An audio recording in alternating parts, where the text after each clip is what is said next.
साईबाबा संस्थान विश्वस्त व्यवस्था शिर्डीच्या वतीनं आयोजित केलेल्या श्री गोकुळाष्टमी उत्सवानिमित्ताने साई समाधी मंदिरामध्ये श्रीकृष्ण जन्मोत्सव साजरा करण्यात आला।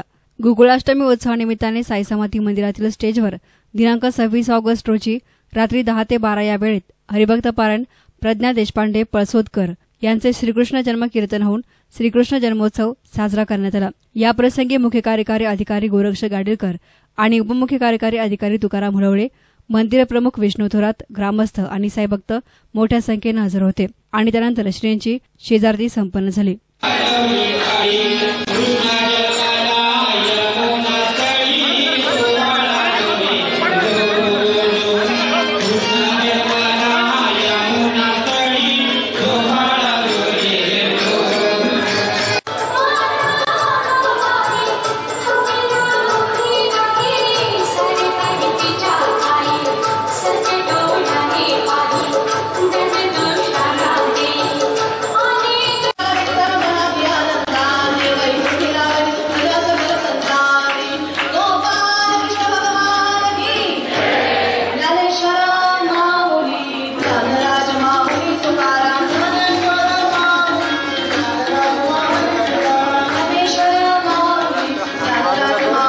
सकाळी 10 ते 12 या वेळेत गोकुळाष्टमी उत्सवानिमित्ताने गेट क्रमांक 3 समोरील साईबाबा समाधी शताब्दी मंडपाच्या स्टेजवर हरिभक्त पारायण प्रज्ञा देशपांडे पळसोदकर पुणे यांचे गोपाळकाला कीर्तन संपन्न झाले। तर कीर्तनानंतर 12 वाजता समाधी मंदिरात साईबाबांचे समकालीन भक्त तात्या पाटील कोते यांचे वंशज परिवारातील सदस्य सर्जेराव अशोकराव कोते यांच्या हस्ते दहीहंडी फोडण्यात आले।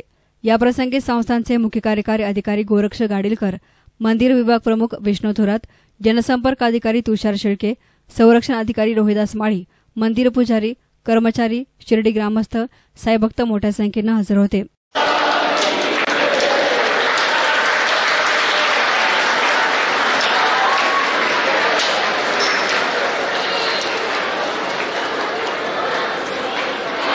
याप्रसंगी साई संस्थान विश्वस्त व्यवस्था शिर्डीच्या वतीने आयोजित केलेला गोकुळाष्टमी उत्सव आनंदमय आणि भक्तिमय वातावरणामध्ये संपन्न झाला।